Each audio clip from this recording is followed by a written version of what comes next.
अस्सलाम वालेकुम। मैं हूं अब्दुल मालिक सुल्तान और आप देख रहे हैं ऑर्डिनरी डिफरेंशियल इक्वेशन की लेक्चर सीरीज़। लास्ट वीडियो में हमने higher order linear homogeneous equation को सॉल्व करना सीखा था कि हम उसका सॉल्यूशन कैसे फाइंड आउट करते हैं। रूट्स अगर रियल एंड डिफरेंट हों तो हमारे पास सॉल्यूशन कैसा होता है। रूट्स अगर रियल एंड सेम हों तो हमारे पास उसका सॉल्यूशन कैसे लिखेंगे। रूट्स अगर कम्प्लेक्स हों तो फिर हम उसका सॉल्यूशन जो है वो किस तरह से लिखेंगे। ये जो homogeneous higher order linear differential equation का सॉल्यूशन है, ये non homogeneous higher order linear equation में भी हर प्रॉब्लम के अंदर हमें ज़रूरत होगा। तो दो हिस्सों में non homogeneous higher order linear differential equation में हम सॉल्यूशन निकालेंगे। एक हिस्से का नाम हम कम्प्लीमेंट्री सॉल्यूशन कहते हैं, उसे YC से रिप्रेजेंट करते हैं उसे हम, और दूसरा जो होता है वो पार्ट पर्टिकुलर सॉल्यूशन होता है जिसको हम YP से रिप्रेजेंट करते हैं। YC बेसिकली वही सॉल्यूशन है जो हम homogeneous higher order linear differential equation में फाइंड आउट करते हैं। हम सबसे पहले उसकी ऑक्सिलरी इक्वेशन बनाएंगे, रूट्स निकालेंगे और रूट्स निकालने के बाद फिर हम वो जैसे हम सॉल्यूशन लिखते हैं कि रूट्स अगर रियल डिफरेंट हैं तो कैसे लिखेंगे, रियल सेम है तो कैसे लिखेंगे, कम्प्लेक्स हैं तो फिर सॉल्यूशन कैसे लिखेंगे।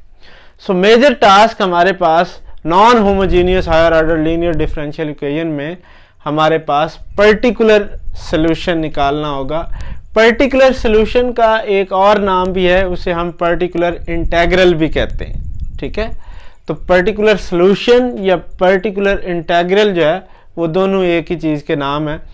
तो हम आते हैं, अच्छा, जब हमने YC की टेक्निक सेम रहेगी कि हम रूट निकालेंगे, रूट के बाद हम उसके रूट्स को देख के उसका सॉल्यूशन जो है वो लिख देंगे।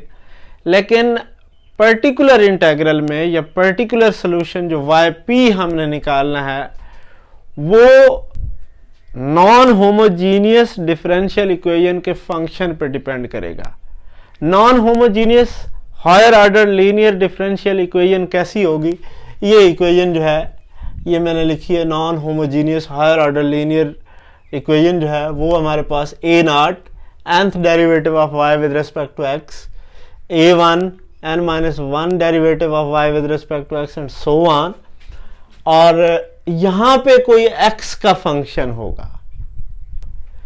ये फंक्शन जो है वो डिसाइड करेगा कि हमने पर्टिकुलर इंटीग्रल या पर्टिकुलर सॉल्यूशन जो है वो कैसे निकालना है। ठीक है, यहां पे एक्सपोनेंशियल फंक्शन हो सकता है, ट्रिग्नोमेट्रिक फंक्शन हो सकता है, पॉलिनोमियल फंक्शन हो सकता है, हाइपरबोलिक फंक्शन हो सकता है, तो किसी टाइप का भी फंक्शन यहाँ पे हो सकता है। तो ये फंक्शन हमारे पास डिसाइड करेगा कि हमने higher order non homogeneous linear differential equation का जो पर्टिकुलर सॉल्यूशन है वो कैसे निकालना है।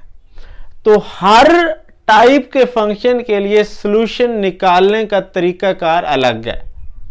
ठीक है, तो वो तरीकाकार हम देखेंगे कि वो किस वे में हमने उसे डील करना है, कैसे वो फाइंड आउट होगा। हमारे पास पहली टाइप देखते हैं कि जब हमारे पास ये f ऑफ x जो है वो अगर एक्सपोनेंशियल फंक्शन है। एक्सपोनेंशियल फंक्शन क्या होता है, e power ax, a will be some constant and it is function of x। अच्छा जी, हम क्या करेंगे कि सबसे पहले हम YP निकालने के लिए 1 over capital F of D मैंने लिखा है यहाँ पे, स्मॉल f ऑफ x तो ये फंक्शन है। अगर मैं स्मॉल f यहाँ पे लिख देता तो फिर इससे मुराद ये फंक्शन होता। तो ये कैपिटल F ऑफ D कौन सा फंक्शन है जो हम D कैपिटल की फॉर्म में यहाँ से ऑक्सिलरी इक्वेशन बनाएंगे। वो सारा फंक्शन जो है उसे हमने f ऑफ d का नाम दिया है और साथ में मल्टीप्लाई कर देंगे ये फंक्शन। अब हमने करना क्या है, जहां जहां डी होगा वहां पे ए पुट कर देंगे, जो पावर का कॉफिशिएंट होगा एक्सपोनेंशियल की वो पुट कर देंगे और इसको सॉल्व कर लेंगे। अगर ये सॉल्व हो जाएगा तो ये हमारा पर्टिकुलर सॉल्यूशन होगा। अब ऐसा केस भी हो सकता है कि आप यहां पे ए पुट करें तो साफ ज़ाहिर है ये ए कोई 1 2 3 4 5 में से वैल्यू होगी और ये वैल्यू जब आप इसमें पुट करें ये प्लस माइनस के बाद नीचे जीरो आ जाए। जीरो आ गया तो इसका मतलब है ये अनडिफाइंड हो गया, इन्फिनिटी आ गया, 1/0 बन गया। तो इस केस को कहते हैं हम कि ये फेल हो गया। तो फेल केस के साथ हमने फिर कैसे डील करना है, अगर केस फेल हो जाता है तो हमने ऊपर x से मल्टीप्लाई कर देना है और नीचे डेरिवेटिव ले लेना है with respect to capital D जिसका ये फंक्शन है। फिर वही प्रोसीजर करेंगे कि ये उसमें पुट करेंगे, अगर आंसर आ जाता है देन ओके, अगर नहीं आता तो फिर यही प्रोसेस रिपीट करते जाएंगे जितनी दफा भी हमें करना पड़ेगा। तो इसकी अब एक दो एग्जांपल्स देखते हैं तो उससे हमें ये थोड़ा सा ज्यादा क्लियर हो जाएगा। एग्जांपल 1 आप देखें, ये एग्जांपल है d square plus 3d minus 4 y is equal to 15 e power x। अब a की जगह पे e पावर ax था तो यहां पे इसका मतलब है 1 है। ठीक है जी। तो कंप्लीमेंट्री सॉल्यूशन के लिए क्या करेंगे, वही ऑक्सिलरी इक्वेशन लिखेंगे। ये ऑक्सिलरी इक्वेशन बन गई आपकी, हमने m की फॉर्म में लिखी थी अगर आपको याद हो। तो यहाँ पे मैंने वही उसको आप सॉल्व करेंगे तो ये आपके पास d के दो रूट जो है 1 और -4 आ रहे हैं। तो YC मीन कंप्लीमेंट्री सॉल्यूशन। ठीक है, तो ये YC जो है वो इक्वल आ जाएगा C1 e power x plus C2 e power -4x। यहां तक आपको पहले पता है, प्रीवियस नॉलेज जो आपका homogeneous higher order linear differential equation का सॉल्यूशन का नॉलेज है वो यहां तक यूज हुआ है, आगे नई बात है। अब नेक्स्ट में yp इज इक्वल टू यही formula 1/f of d e power ax था। तो हमने f ऑफ d क्या है, f ऑफ d बेसिकली हमारा ये फंक्शन बनेगा, जो ये फंक्शन होगा this will be f of capital D। तो वो मैंने लिख दिया d square plus 3d minus 4 15 e power x। 15 constant है उसको इधर लिख दे, 15 कांस्टेंट है उसको मैंने इधर लिख दिया, इनको प्रोसीड किया। 1 था तो d की जगह मैंने 1 पुट कर दिया है तो ये 15 1/0 e पावर x बना है। तो ये फेलियर केस बन गया।